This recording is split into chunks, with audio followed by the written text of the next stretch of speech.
अस्सलामु अलैकुम वरहमतुल्लाहि वबरकातुहू। अल्हम्दुलिल्लाहि वहदह वस्सलातु वस्सलामु अला मन ला नबिय्य बअदा अम्मा बाद। नाज़रीन किराम, इस्लाम ने मुआशरे में मसरत व खुशी का माहौल पैदा करने, वहदत व इज्तिमाइयत का चिराग जलाने के लिए दो ईदें रखी हैं। नबी सल्लल्लाहु अलैहि वसल्लम मक्के से मदीना आए तो देखा कि इनके यहाँ खुशी व मसरत, खेल कूद और तफरीह के लिए 2 दिन मुकर्रर हैं। आपने फरमाया, अल्लाह ने तुम्हें बदले में इनसे बेहतर दिन कुर्बानी और ईद उल फित्र का दिन दिया है। मुस्नद अहमद।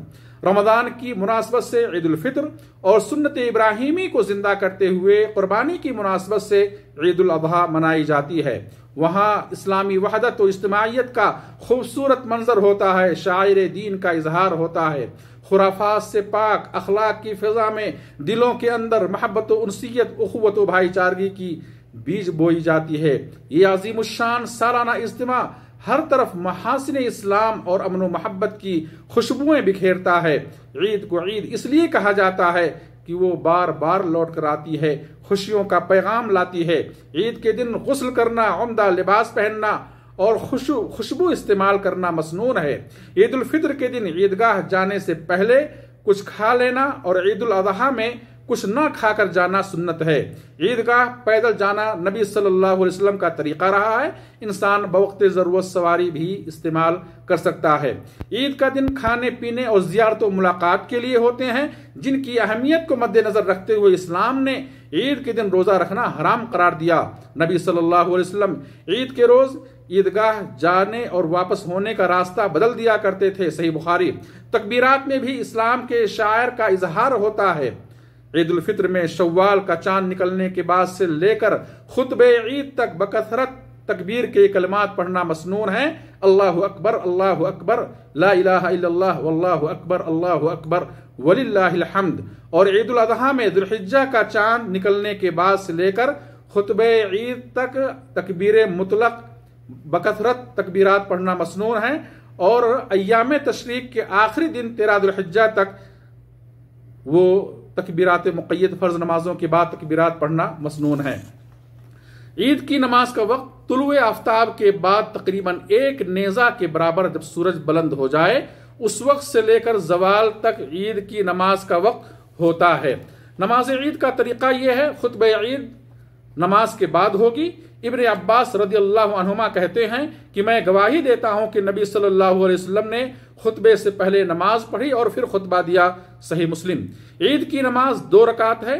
नमाज ईद के लिए अज़ान व इकामत नहीं है।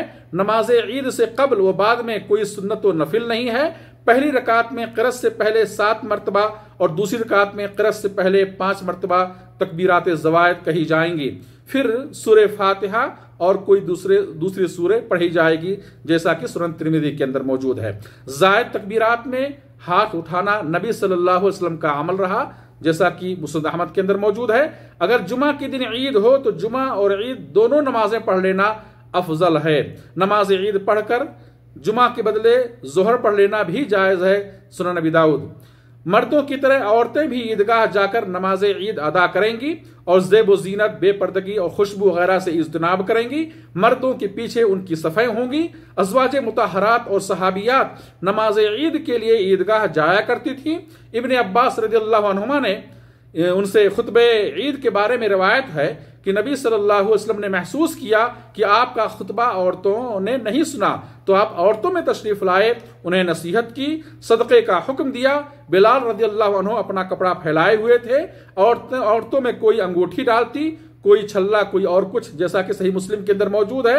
ऐसे उम्मे अतिया रज़ियल्लाहु अन्हा कहती हैं कि हमें हुक्म था कि पर्दा वाली 2 शीज़ाओं को हम नमाज ईद के लिए निकालें। हफ्सा रज़ियल्लाहु अन्हा की रिवायत में मजीद इजाफा है कि 2 शीज़ाएं और पर्दा वालियां जरूर ईदगाह जाएं और हायजा नमाज की जगह से अलग रहे, जैसा कि सही बुखारी के अंदर मौजूद है।